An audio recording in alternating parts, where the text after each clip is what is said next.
Look, I have been working at the Galactic Council's Central Diplomatic Station for approximately 17 cycles now, and I thought I had seen everything. Every bizarre ritual, every strange custom, every incomprehensible biological quirk that the universe had to offer. My name is Krella, and I am what you might call an administrator, though that title does not quite capture the sheer absurdity of my daily responsibilities. I process paperwork, manage diplomatic incidents, and generally try to prevent the various species of our galaxy from starting wars over misunderstood gestures or unfortunate translations. The humans arrived on a Tuesday. Well, it was not technically a Tuesday since Earth's calendar means absolutely nothing out here, but I have started thinking in their time measurements because honestly, they have infected everything with their peculiar way of organizing reality. The ship docked at Base 7, and I remember thinking, oh wonderful, another species that probably considers lethal combat an appropriate greeting. I was not entirely wrong, but I was not entirely right either, and that is the thing about humans that drives me absolutely insane. Ambassador Marcus Webb stepped off that ship like he owned the station, which given human history, he probably thought he did. Tall for his species, with dark skin that seemed to absorb the station's lighting, and eyes that looked like they were constantly calculating something vaguely threatening. He wore what I later learned was called a suit, a bizarre arrangement of fabric that served no protective purpose whatsoever, but apparently communicated status. Behind him came 3 security officers, each one moving with that distinctive human walk, the one that says, "Yes, I am made of soft tissue and fragile bones, but I will absolutely ruin your day if you test me." I floated down from my observation platform, my tentacles adjusting the translation collar around my central mass. The humans had sent their biological data ahead, so at least I did not have to worry about accidentally poisoning them with our atmosphere or gravity settings. Small mercy. Ambassador Webb, I said, my translator converting my bioluminescent flashes into something his auditory organs could process. Welcome to Station Harmony. I am an Administrator Krellum. I trust your journey was uneventful. Marcus smiled, and I noted the way his lips pulled back to reveal those bone-white teeth. Predator display. Definitely predator display. Except his file said humans also did this when they were happy, which made absolutely no sense from an evolutionary standpoint. But sure, why not? Smooth sailing. Administrator, he replied, extending his hand in that peculiar gesture they call a handshake. I wrapped a tentacle around it, noting the firm grip and the warmth of his skin. Mammals. They ran hot. These humans like little furnaces wrapped in flesh. Thank you for accommodating us on such short notice. Short notice. Right. The humans had basically announced they were coming whether we liked it or not, and the council had scrambled to prepare because nobody wanted to offend the species that had gone from splitting atoms to splitting spacetime in less than 300 cycles. Of course, I said, carefully extracting my tentacle from his grip. The reception begins in 2 standard hours. I will escort you to your quarters. That was when I heard the sound, a sort of chirping, clicking noise that made my sensory organs retract involuntarily. I turned, and there, being led by Handler Vexus, was the reason I had not slept properly in 3 days. The Rexian cub. Now let me explain something about Rexians. They are, without exaggeration, the most efficient predators in 17 sectors. Adult Rexians stand 4 meters tall, possess 6 limbs, each tipped with retractable claws that can slice through ship hulls, and have a jaw structure that makes them capable of crushing alloy beams. Their homeworld is a nightmare of constant warfare between apex predators, and they only achieved space travel because they literally ran out of things to hunt on their own planet. And this cub, this juvenile barely a cycle old, was already the size of a human and covered in midnight blue scales that rippled with barely contained muscle. His name was Snar. Because of course it was. I said, trying to keep my bioluminescence from flickering with anxiety. Ambassador, I should inform you that we have another new arrival. This is Snarl, the offspring of Matriarch Rex. He is here as part of a cultural exchange program. Marcus looked at Snarl the way I might look at a new datapad. Mildly interested, slightly curious, completely unafraid. This should have been my first warning. Handsome little guy, Marcus said, and I swear on the council charter he actually took a step toward the cube. I would advise maintaining a safe distance, Handler Vexus said, his scales paling with concern.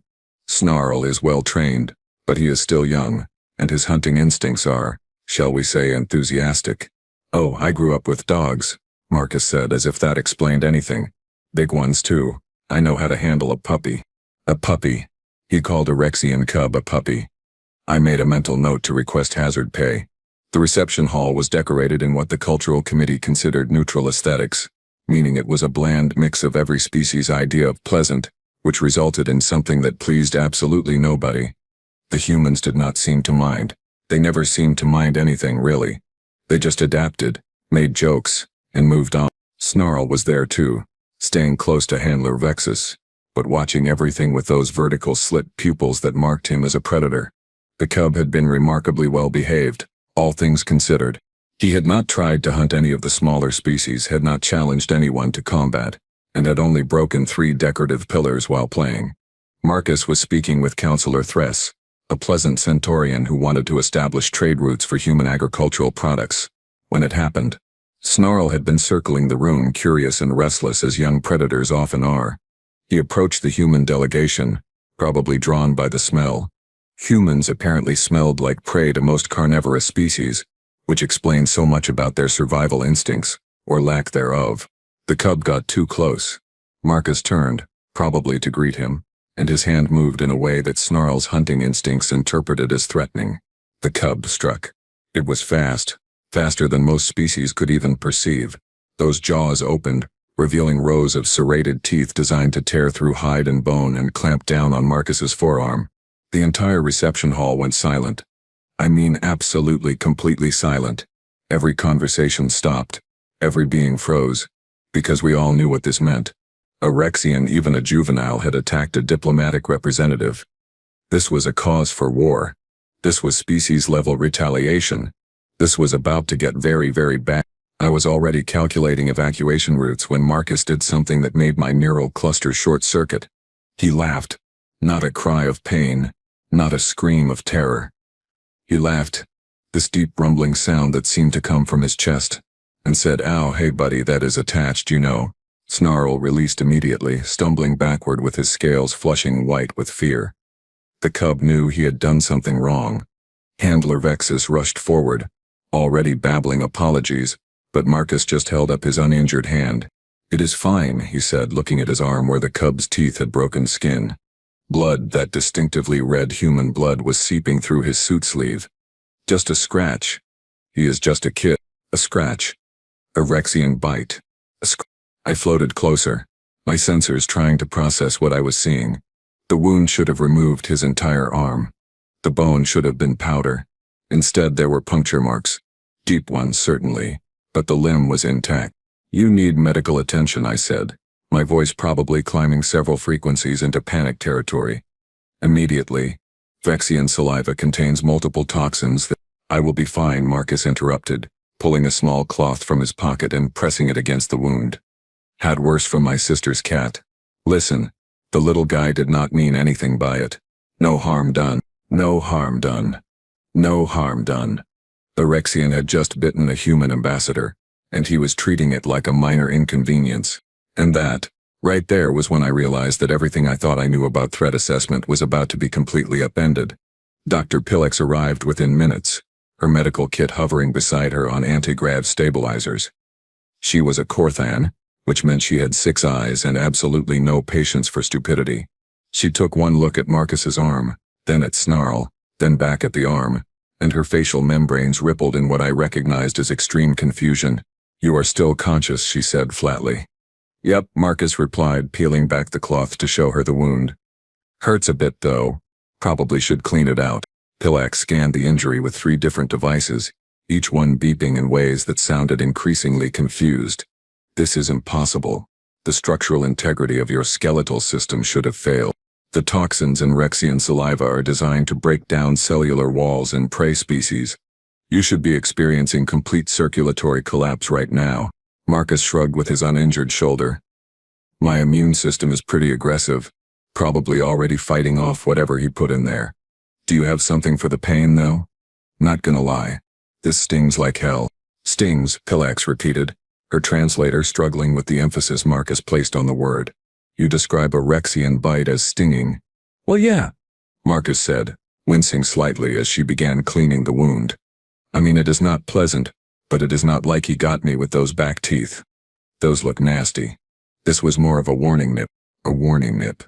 I watched as Pillex applied a coagulant that human biology apparently accepted without rejection, which seemed to surprise her more than the injury itself. She wrapped the arm in a synthetic bandage, shaking her head the entire time. "Your species' physiology makes no sense," she muttered. "Your bones are reinforced with a calcium phosphate matrix that is denser than species twice your size. Your blood clots almost immediately upon exposure to air. Your pain tolerance is frankly disturbing, and your regenerative capabilities are going to require significant study." "We heal fast," Marcus agreed. "Perks of being stubborn, I guess." While the doctor worked, I noticed Snarl. The cub had retreated to the far corner of the hall. His scales still bleached white with terror, and he was making these small, keening sounds that I had never heard a Rexian produce. Handler Vexus was beside him, speaking in low, urgent tones, but the cub was not responding. He was crying. The apex predator was crying. Marcus noticed too. He pulled his arm away from Pillex, who protested loudly and started walking toward Snarl. Every being in the room tensed. The human security team moved to follow, but Marcus waved them off. "Hey there," Marcus said softly, crouching down when he got close to the cub. This put him at eye level with Snarl, which seemed like a spectacularly bad idea given what had just happened. "You okay, buddy?" Snarl's eyes, those huge amber eyes with vertical slits, focused on Marcus with something that looked heartbreakingly like guilt. The cub tried to make himself smaller, tucking his limbs close to his body, which was difficult given his size. "I hurt you," Snarl said, his translator rendering his clicks and growls into standard speech. "I hurt the human. Mother will be ashamed. The council will send me away. I did not mean to. I promise. I did not mean to." The cub was spiraling into a full panic attack, his breathing rapid and his scales flickering between white and dark blue. Marcus did something that made my neural cluster nearly shut down from shock. He reached out and placed his injured arm on Snarl's scaled head. Touched him. Deliberately. With the arm that had just been bitten. Hey, it is okay," Marcus said, his voice taking on a tone I had heard humans use with their young. Gentle, reassuring, calm. "You did not hurt me." "Well, you did, but not badly. I surprised you, right? You got startled, and you reacted. That is okay. That is natural. But I bit you." Snarl whimpered. And yes, that was definitely a whimper coming from a species that could reduce most beings to component atoms. Rexians do not bite diplomats. We do not bite friends. "I am sorry. I am so sorry." "I know you are," Marcus said. And then, because humans are apparently incapable of basic self-preservation, he pulled the massive predator cub into something resembling a hug. "I forgive you. You are just a kid. Kids make mistakes. I made plenty when I was your age.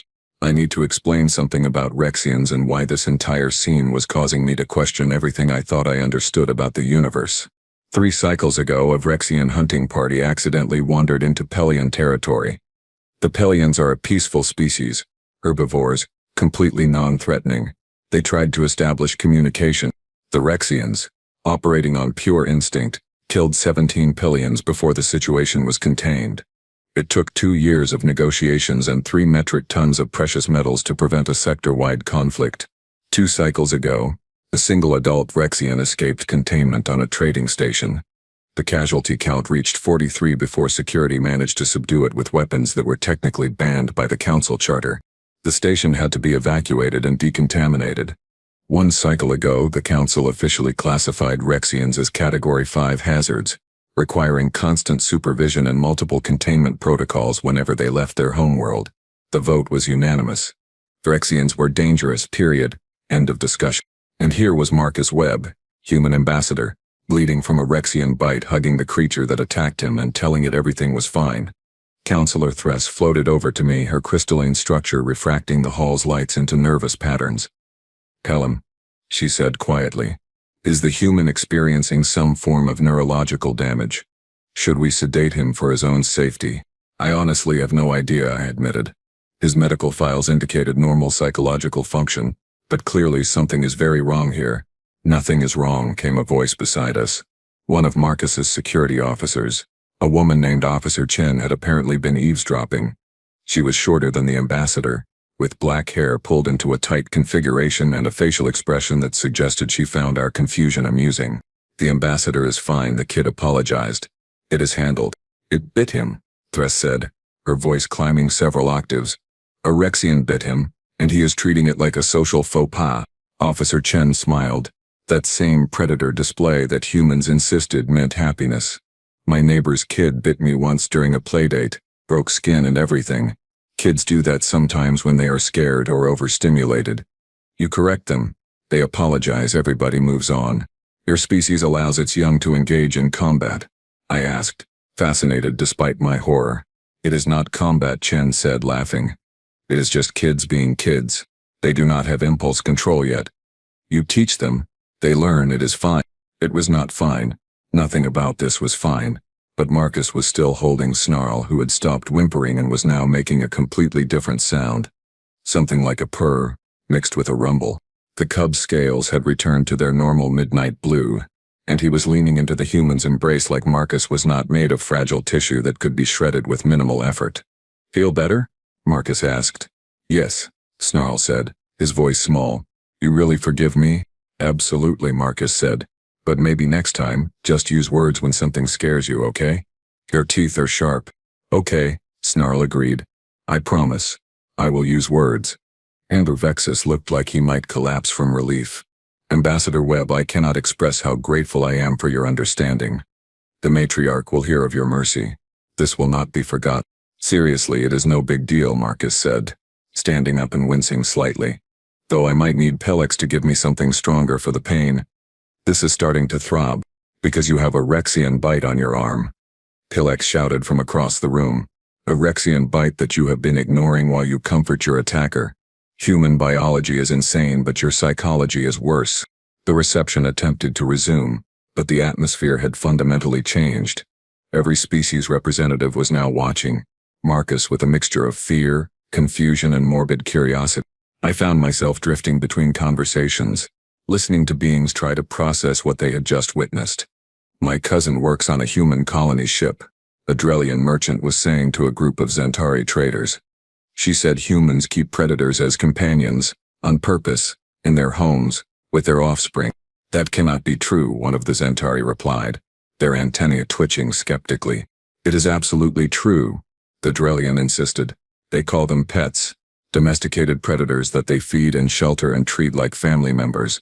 Some of these pets have jaws that could easily kill a human child, and they just let them coexist." I drifted closer to another conversation where Counselor Mrek, a Havarian diplomat, was speaking with genuine distress. I reviewed the human cultural files after their application to the council was approved. "Do you know what they do for entertainment? They intentionally place themselves in dangerous situations. They throw themselves from aircraft with fabric parachutes. They scale vertical rock formations without safety equipment. They race vehicles at speeds that would be lethal if anything went wrong." "Why?" someone asked. "For fun," Ryak said, his breathing spiracles flaring. "They do it for fun. They call it adrenaline sports. They have a biological reward system that activates when they are in danger, and they have culturally developed hundreds of ways to trigger it." I was starting to understand something, and it was making my sensory organs ache. Humans were not fearless. That would almost make sense. Some kind of neurological deficiency that prevented fear response. No. Humans felt fear. They just did not let it stop them from doing anything. They acknowledged danger, calculated risks, and then did the dangerous thing anyway because they decided it was worthwhile. That was so much worse than fearlessness. That was choice. That was deliberate. Officer Chen found me floating near the refreshment station, probably looking as disturbed as my biology allowed. "You okay, Administrator? I am attempting to process the fact that your species might be the most dangerous thing in the galaxy, and you hide it behind smiles and handshakes and mercy." She considered this, then nodded. "Yeah, that is fair. But here is the thing, Kralm. We are dangerous, sure. Everything from Earth is dangerous. But we are also adaptable, social, and surprisingly compassionate when given the chance." Marcus could have demanded Snarl be removed, punished, maybe even euthanized. But he looked at a scared kid and decided mercy was more important than revenge. That is pretty human too. I watched Marcus across the room. He was showing Snarl something on a datapad, the cub leaning close with fascination, completely comfortable now. The human's injured arm was still wrapped in bandages, but he was using it normally, seemingly unbothered by the fact that he had been bitten by one of the galaxy's apex predators less than an hour ago. "Your species is going to fundamentally change the council," I said. "Probably," Chen agreed. "But hey, at least it will not be boring." That was definitely true. With humans around, boring was officially extinct. The council called an emergency session 3 days after the incident. Not because they wanted to punish Snarl, thankfully, but because they needed to understand what had happened. More specifically, they needed to understand why Marcus was still alive, and why he seemed completely unconcerned about the entire situation. I attended as the official witness, floating near the back of the chamber while various representatives argued about human psychology, threat assessment, and whether we needed to completely revise our understanding of predator-prey dynamics. Marcus sat in the center of the chamber, looking remarkably relaxed for someone who was essentially on trial by curiosity. Snarl was there too, because the cub had refused to leave Marcus's side since the bite, and Handler Vexus had given up trying to separate them. Counselor Rivrex, a Manthari with more academic credentials than sense, stood to address Marcus directly. "Ambassador Webb, we have reviewed your medical files extensively. Your species evolved on a planet that you classify as a Deathworld, correct?" "That is what the xenobiologist called it." "Yes," Marcus confirmed, "though we just call it home. Your planet has weather systems capable of destroying settlements, seismic activity that can reshape continents, and predators that hunted your ancestors for millions of years." Ivrex continued, "Yet your species not only survived but thrived. We need to understand how. More importantly, we need to understand why you showed mercy to a creature that attacked you." Marcus leaned back in his chair, and I noticed Snarl pressing closer to his leg, the cub's scales rippling with anxiety. The human reached down absently and placed his hand on Snarl's head, a gesture so casual it was clear he was not even thinking about it. "Okay, so here is the thing about Earth," Marcus began. "Everything there is trying to kill you. The weather, the animals, the plants, even the water in some places. Humans did not become the dominant species because we were the strongest or the fastest or had the best natural weapons. We became dominant because we learned to adapt, to cooperate, and, yeah, to make friends with things that probably should have eaten us." He paused, collecting his thoughts while the entire council chamber waited in silence. "About 15,000 years ago, give or take, some humans looked at wolves. You know, pack predators with teeth and claws and hunting instincts, and thought, hey, what if we shared our food with them? Those wolves became dogs.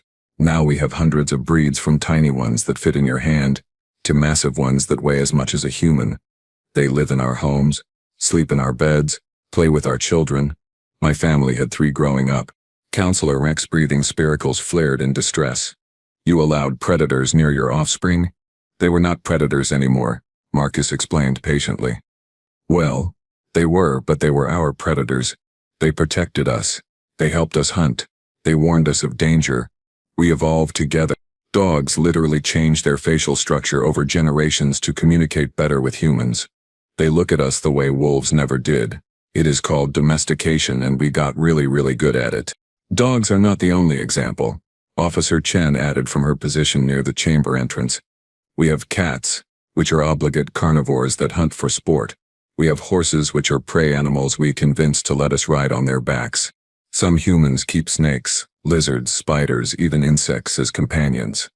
There is a whole subset of humans who rescue wild animals and rehabilitate them." "Rescue?" Thress asked weakly. "You mean you deliberately seek out dangerous animals that are injured or distressed?" "Well, yeah," Marcus said. "If something is hurt, you help it. That is just basic decency. My aunt runs a wildlife sanctuary. She has raised bear cubs, treated injured wolves, even helped relocate a family of cougars once. Big cats. Apex predators on Earth. She bottle-fed the cubs and taught them to hunt so they could return to the wild." The chamber erupted in what I can only describe as polite chaos. Representatives talking over each other, translators struggling to keep up.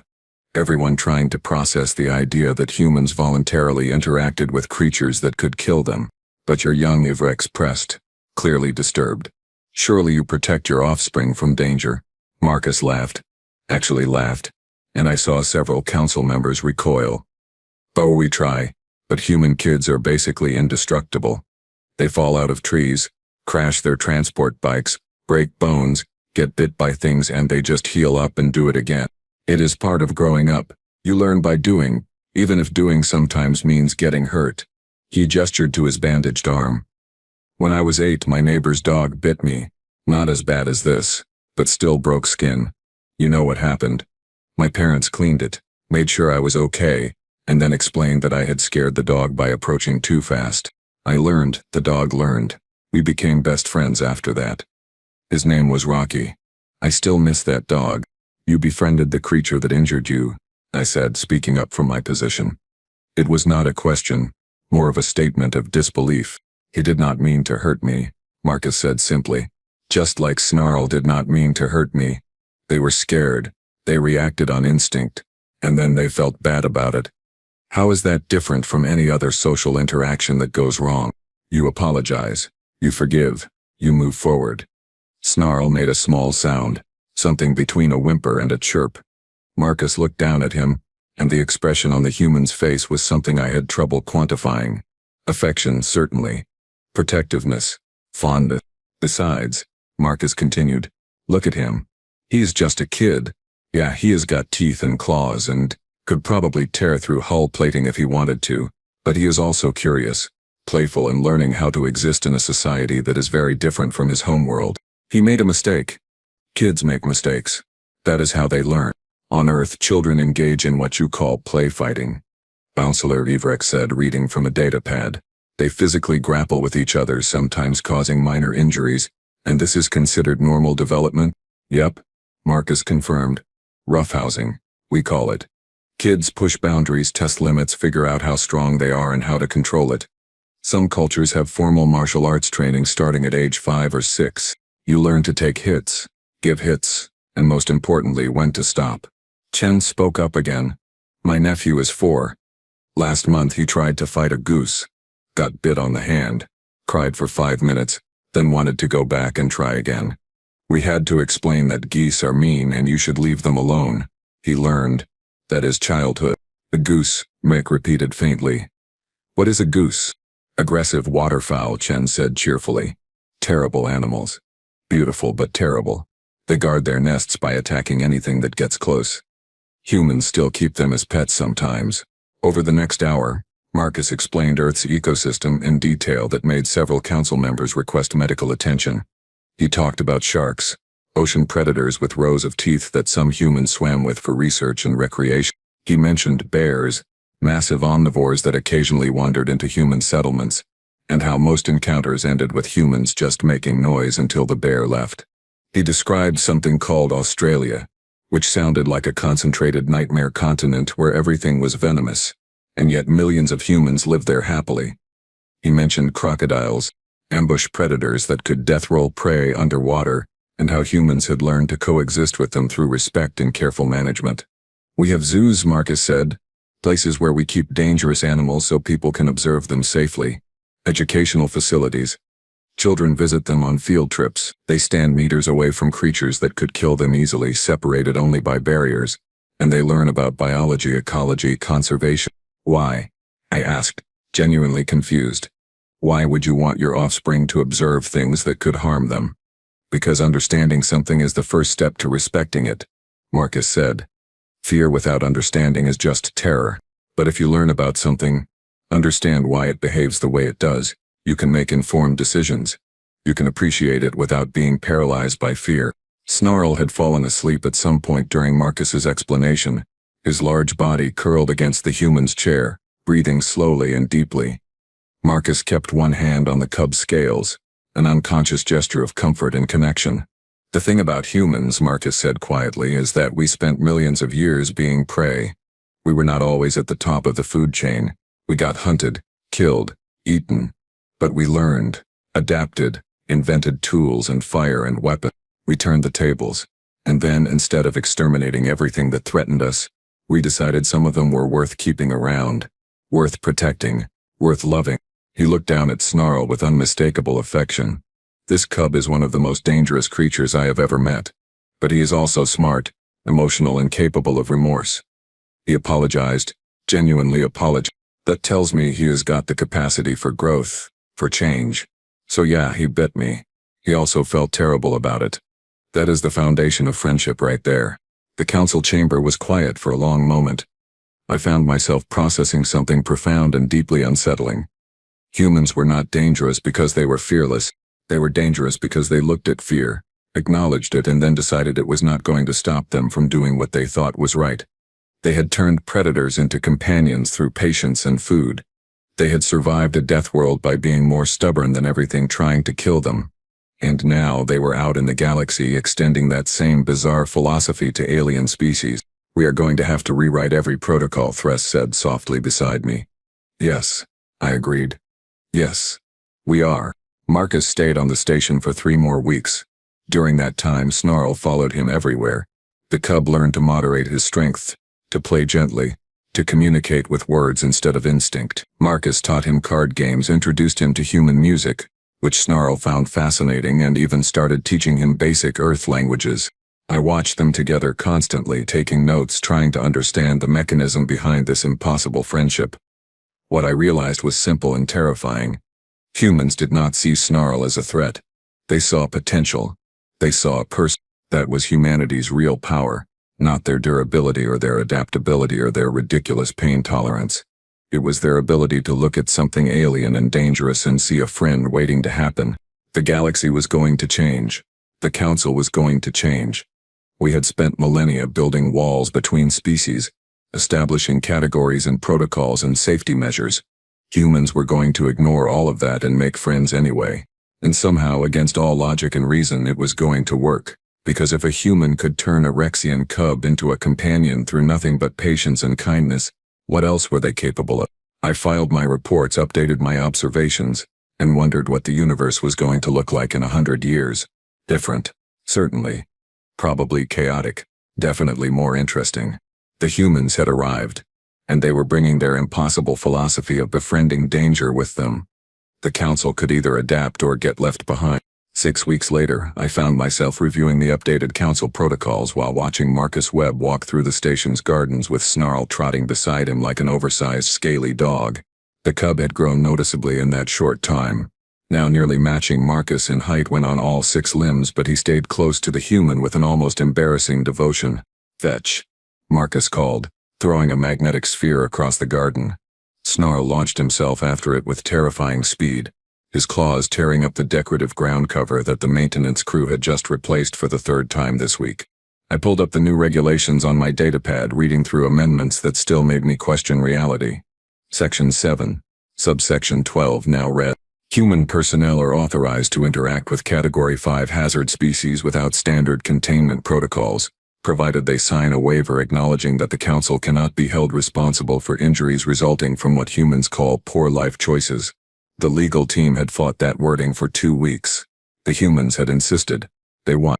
Dr. Pillax floated up beside me, her medical scanner trained on Marcus. "His bite wound healed completely in 11 days, she said, still sounding offended by this fact. 11 days. Most species would require regenerative therapy for months. Humans just slap a bandage on it and keep going. "How is your research paper coming along?" I asked. "I have submitted 3 papers on human biology to the Galactic Medical Journal," she said. "They keep rejecting them because the reviewers think I am fabricating data. Nobody believes that a species can be simultaneously fragile and incredibly durable. It defies classification." Snarl returned with the sphere, dropping it at Marcus's feet and making that rumbling purr sound that apparently meant happiness in Rexian. Marcus scratched behind the cub's head ridges, right where the scales met in protective plates, and Snarl's eyes half closed in contentment. "Good boy," Marcus said. "Who is a terrifying apex predator?" "You are." "Yes, you are."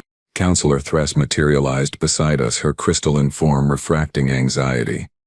"Ambassador Webb has submitted a formal request," she said quietly. "He wants to adopt Snarl, legally, under human custody laws." "Of course he does," I said, because at this point nothing surprised me anymore. "What did the matriarch say?" She said, and I quote, "If the human is foolish enough to want a Rexian adolescent destroying his dwelling, he may have my blessing," Thress replied. She also sent 17 legal documents, ensuring that if Snarl injures anyone, the humans accept full responsibility. Naturally, I watched Marcus and Snarl play for a few more minutes. This bizarre friendship that should not exist but somehow worked perfectly. The human had taught the cub basic commands in both English and Standard. Snarl had taught Marcus some Vrexian hunting calls, which Marcus used to summon the cub from across the station, much to everyone's ongoing terror. Officer Chen had told me something interesting last week. Apparently, back on Earth, humans had a long history of befriending dangerous creatures. They had taken wolves, literal pack predators, and turned them into companions over thousands of years. They kept reptiles that could kill them as pets. They swam with creatures that had multiple rows of teeth, and called it recreation. They are collectors, Chen had explained. Humans see something dangerous and beautiful, and we think, I want to be friends with that. It is probably a survival mechanism gone weird, but it has worked out okay so far. Worked out okay. That was the human assessment of 10,000 years of coexisting with things that wanted to eat them. The council had issued 17 new guidelines specifically addressing human behavior. My favorite was Section 23. Humans should be discouraged from attempting to domesticate, befriend, or adopt any species classified as Category 4 or above, though enforcement of this guideline is acknowledged to be essentially impossible. Marcus threw the sphere again. Snarl caught it mid-air this time, his jaws snapping shut with enough force to dent the metal. He brought it back gently though, careful not to damage it beyond use, because Marcus had taught him the concept of playing nice, of Vrexian. Playing nice. Because a human asked him to. I updated my personal logs, adding another entry to my growing file titled Things Humans Have Done That Should Be Impossible. It was my longest file by significant margin. Administrator Krelm Marcus called, waving me over. Come meet Snarl properly. He wants to apologize again. I have been teaching him formal diplomatic greetings. I floated over cautiously. Snarl sat back on his haunches, tucked his claws inward, and lowered his head in what I recognized as a submissive posture. Administrator Krelm, the cub said carefully. I apologize for my previous behavior. I hope we can establish peaceful relations. Apology accepted, I said, because what else could I say? Snarl brightened immediately, his scales shifting to a pleased blue-green. Marcus says I can visit Earth someday. He says they have something called dogs that I would like. Of course he does, I muttered. Marcus grinned. That disturbing display of teeth that I had learned actually meant he was happy. What can I say? I have always wanted a dog. Just ended up with a slightly more exotic version. Slightly more exotic. A Category 5 hazard species that could theoretically depopulate a small station. Slightly more exotic. I filed my report, updated the protocols, and watched the human and the Rexian walk away together, already planning whatever chaos they would unleash next. The galaxy had survived for millions of cycles before humans arrived. We had established order, created systems, developed careful rules for interspecies interaction. And then Earth sent us Marcus Webb, a man who got bitten by a predator and decided the appropriate response was adoption. Honestly, I was starting to think humanity's greatest weapon was not their technology or their durability or even their bizarre pain tolerance. It was their absolute refusal to accept that anything was impossible, combined with their baffling instinct to befriend everything that tried to kill them. The council would adapt. We had no choice. The humans were here and they were bringing their pets. I added one final note to my log. Request immediate increase to station insurance coverage. The humans are planning a cultural exchange program, and I have seen their definition of safe animals suitable for display. We are going to need it. Snarl's happy roar echoed through the gardens, followed by Marcus's laughter. Somewhere, the universe's carefully established order was weeping, but honestly it was probably overdue for disruption anyway. At least it would not be boring. Chen had been right about that much. The humans had arrived, and nothing would ever be the same. May the council have mercy on us all. Here was hope for the rest of us too.